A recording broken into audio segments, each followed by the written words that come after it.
poi dopo la signora lì dietro. Hi, Richard. I have a question in English, sorry. And I'm going to pour myself a tea. Is that okay? Go ahead. I'm sorry, I wish there was tea for everyone, but I'm going to have a tea break for all of us. Richard, we been talking about the past, and I'm wondering, can you talk also about your present? What is the most important things for you now? Where do you concentrate your energy? Family?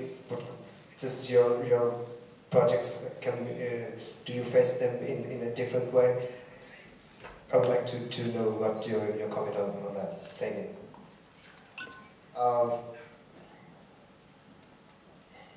Look, my relationship with my family obviously is number one.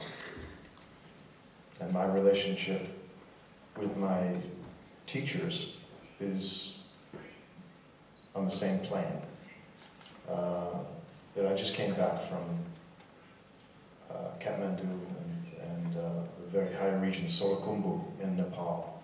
And then one of my teachers had died, so it was kind of a gathering of the tribes in Nepal for his passing. The 49th day is a very, very important day in the passing of someone as they leave their body. So that was kind of a great experience, and spending time with this teacher of mine was had a strong influence on me, going to his meditation places and the power places. Then after that to Dharamsala in India, and taking a teaching with a bunch of Tibetans and also Koreans with His Holiness the Dalai Lama, and then back here. My life is kind of all over the place, but it's certainly the spheres of it probably I would describe as my family, my teachers, my whole Tibetan experience, and certainly my career, which allows me, one, I like it, I have fun making movies and doing all this, but it also allows me the freedom to be able to travel as much as I like and experience as many things as I like, to talk to you, share things with you, and a certain delight in making films. I still have that. So when I lose that sense of delight about it all, I'm sure I'll just stop. And I won't have a problem with it, believe me. Terza fila, per favore. Quarta. Passate.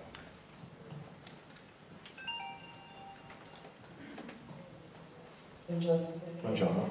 Le è mai pesato essere considerato un sex symbol, e se sì, perché?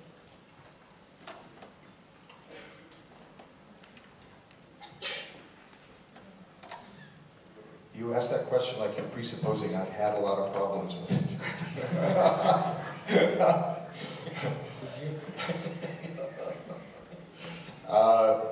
Yeah, look, I just never recognized it. You know, and it's funny, that's the kind of thing that only comes up like in a press conference or in interviews. It's not in my life. You understand? I just do a job. It's not a big deal to me, honestly. And I like the job, you know, and I want it. I'd like other people to meet me in that same plane of it's a job that I motivate well. I think for the most part, it can entertain people and help people and help us explore issues and do all those things.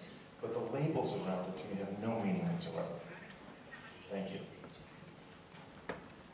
C'è un signore, c'è prima un signore laggiù, poi lei la terza. Grazie Claudio, sono io, non sono un signore. Non importa. No, ma neanche un pirata, come diceva Gere. Volevo chiedere, mi sentire, lei nel corso degli anni in cui l'abbiamo incontrata ha sempre espresso un grande ottimismo nei confronti dell'esistenza. Ecco, volevo chiedere quanto il momento storico molto difficile, a parte la crisi economica, tutto quello che sta succedendo nel mondo, come riesce a mantenere l'ottimismo e quanto è importante riuscire a farlo. Grazie.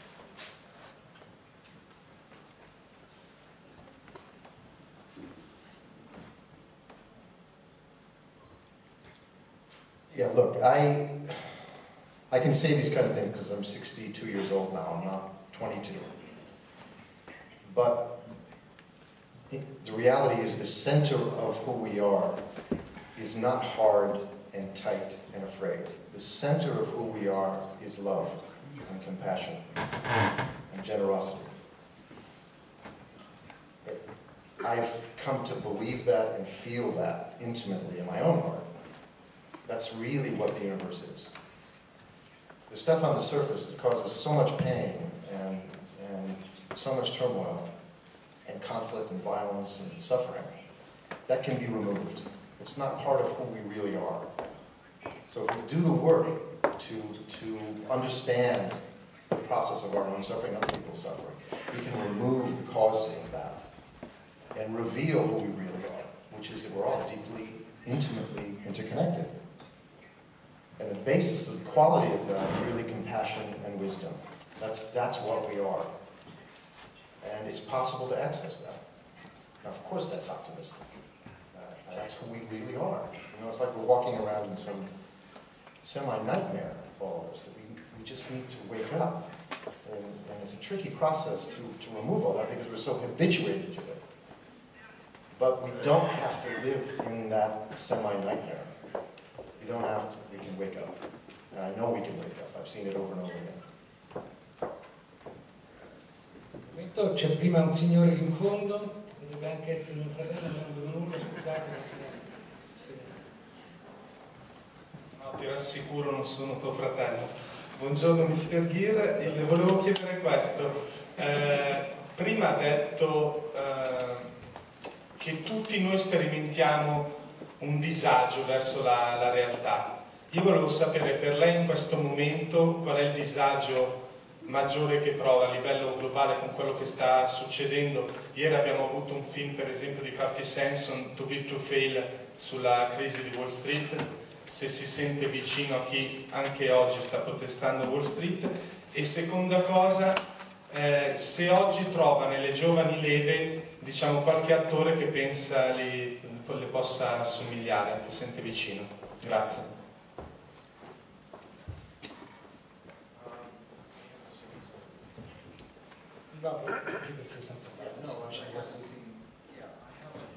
Unfortunately, I haven't seen that movie, but the movie that was out last year or the year before about the collapse of Wall Street, what was it called?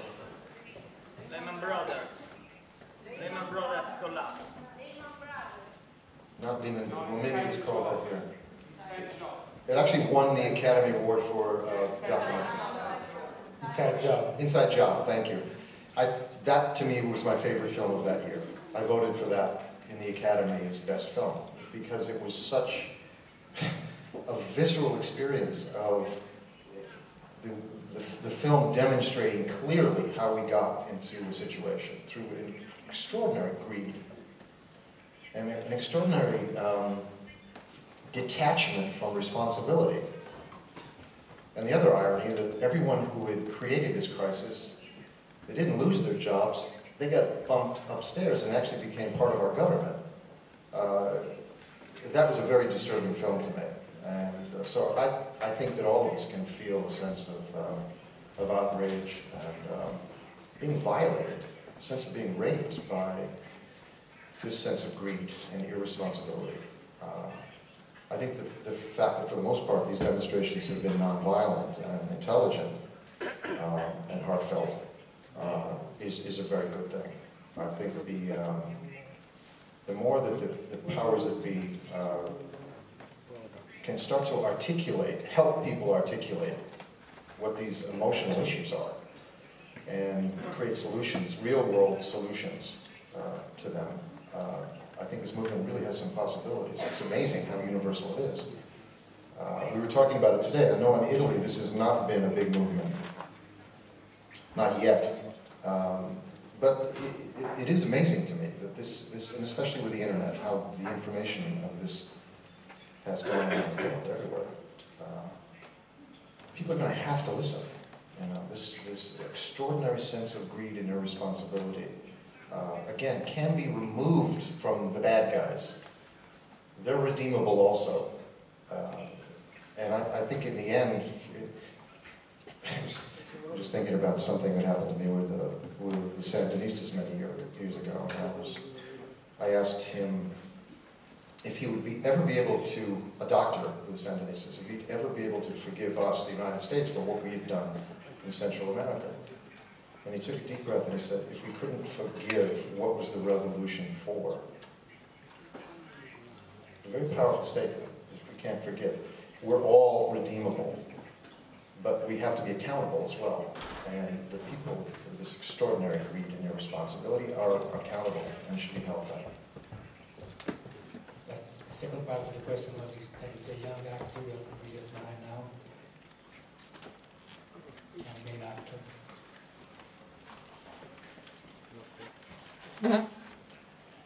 No, there's a lot. I think it's good. Ryan Gosling, I think, is a really good actor. And my wife is crazy about him. Ryan, So I guess maybe that's a little like me. My wife's crazy about Ryan Gosling. because he looks like you, right? Dopo di là c'era una domanda qua davanti, ecco lì. Poi per lei. Mr. Gere, quale dei suoi personaggi l'hanno marchiato di più e magari l'hanno accompagnato per finora? Grazie. Well, they all leave a mark.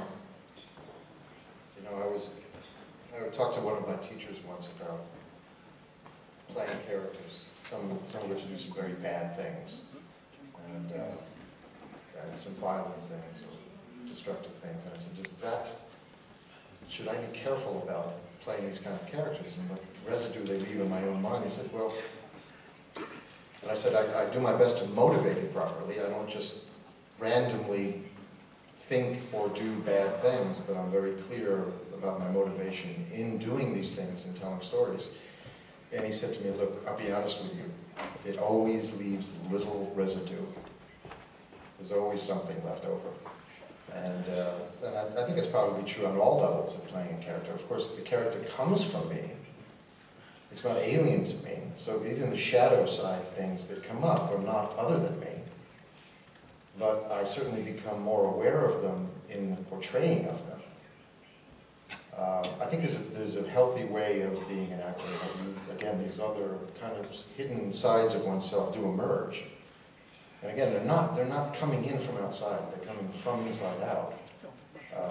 That it's possible in a short lifetime of 80 to 100 years that we have, that an actor can probably manifest more sides of himself, and if he's smart about it, he can learn from that. And that's the path I choose to take.